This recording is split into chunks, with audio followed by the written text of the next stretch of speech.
Assalamualaikum warahmatullahi wabarakatuh. Kami dari kelompok 4 akan mempresentasikan tentang T2 sampel atau grup berpasangan. Sebelum dimulai, kami akan memperkenalkan diri terlebih dahulu. Yang pertama Ahmad Dhani, yang kedua Gian Anggeli, yang ketiga Marwah, yang keempat Noviana Dwi. Agenda pembahasan uji parametrik uji T2 sampel atau grup berpasangan. Uji T2 sampel berpasangan. Menurut Kurniawan 2008, uji T2 sampel berpasangan atau paired test merupakan salah satu metode pengujian hipotesis yang menggunakan data tidak bebas atau berpasangan.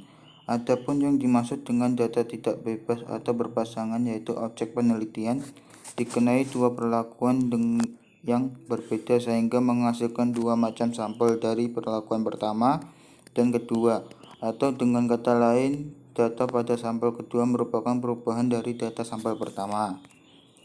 Syarat-syarat uji T2 sampel berpasangan: yang pertama, data berdistribusi normal. Yang kedua, kedua kelompok data adalah dependen atau saling berhubungan atau berpasangan. Yang ketiga, jenis data yang digunakan adalah numerik dan kategorik atau dua kelompok. Langkah-langkah uji T2 berpasangan. Menurut Ratih 2014, langkah-langkah pengujian hipotesis dalam pengujian perbedaan rata-rata dua kelompok berpasangan. Yang pertama, tetapkan H0 dan H1. Yang kedua, tetapkan nilai alfa sama dengan 5%.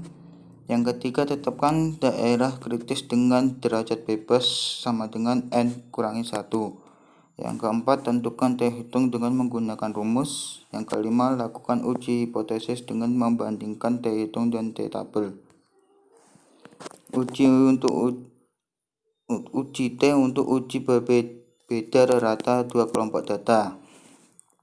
Uji T untuk dua sampel atau berpasangan. Menurut Supardi 2013, jika analisis data dalam penelitian dilakukan dengan cara membandingkan data sebelum dengan data sesudah perlakuan satu kelompok sampel atau membandingkan data antar waktu dari satu kelompok sampel, maka dilakukan pengujian hipotesis komparasi dengan uji T sebagai berikut.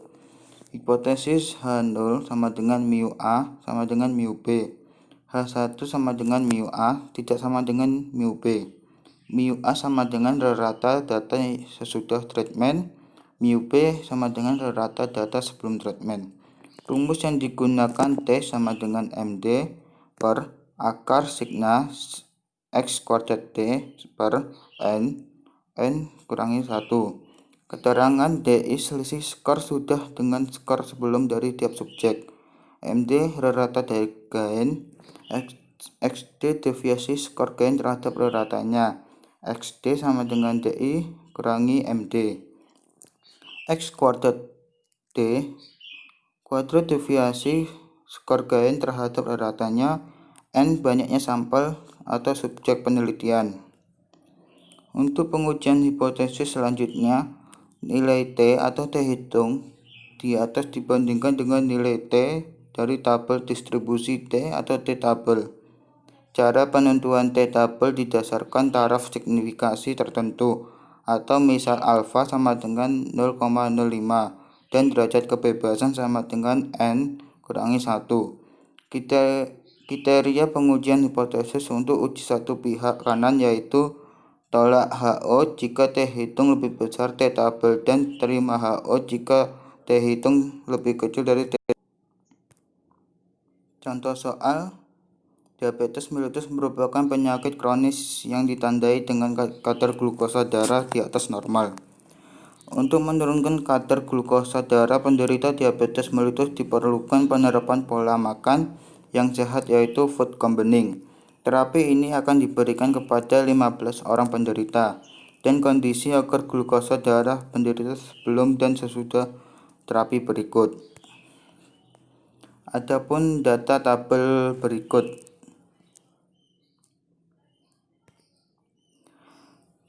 Penyelesaian tabel penolong uji beda rata dua kelompok berpasangan. Saya akan menjelaskannya sedikit ya. Gain D, Y kurangi X bisa dilihat dari 180 kurangi 220, didapatkan min 40. Selanjutnya X kurangi D sama dengan DI sama kurangi MD, di mana diselisih dari skor dan sesudah skor sebelum dari tiap subjek, dan di mana MD rata dari Gayen, didapatkan MD sama dengan min 34,6, yaitu dari rata dari Gayen yang 519 dibagi 15 sampel atau jumlah sampel, dan di DI sama dengan min 40. Ini lanjutan tabel sebelumnya.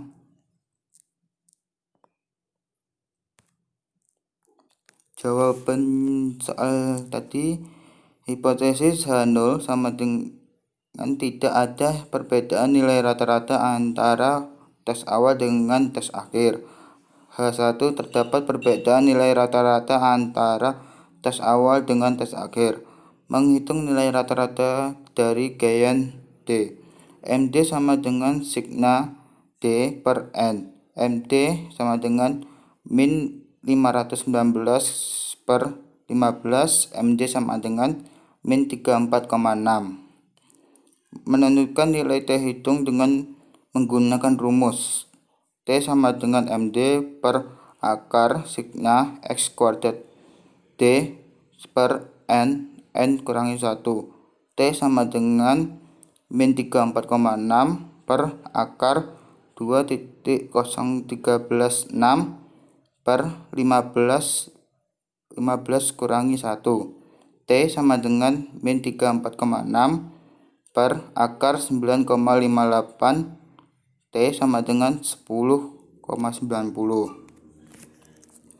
Di kriteria pengujian hipotesis tolak H0 jika T hitung lebih besar T tabel, dan diterima H0 jika T hitung lebih kecil dari T tabel. T tabel alfa sama dengan 0,05 dan derajat bebas N kurangi 1 sama dengan 14. T tabel sama dengan 2,145. Kesimpulan, 10,90 lebih besar 2,145 atau T hitung lebih besar dari T tabel. Maka H0 ditolak yang artinya pada tingkat kepercayaan 95% terdapat perbedaan yang signifikan antara sebelum terapi dan setelah terapi. Ini adalah kurva dari data di atas atau data sebelumnya. Ini adalah tabel T tabel yang dimana 2,145 dari totalsnya 0,05 bisa dilihat di atas, dan data ke 14 nya jika ditarik garis terdapat 2145. Sekian dari presentasi dari kelompok 4. Assalamualaikum warahmatullahi wabarakatuh.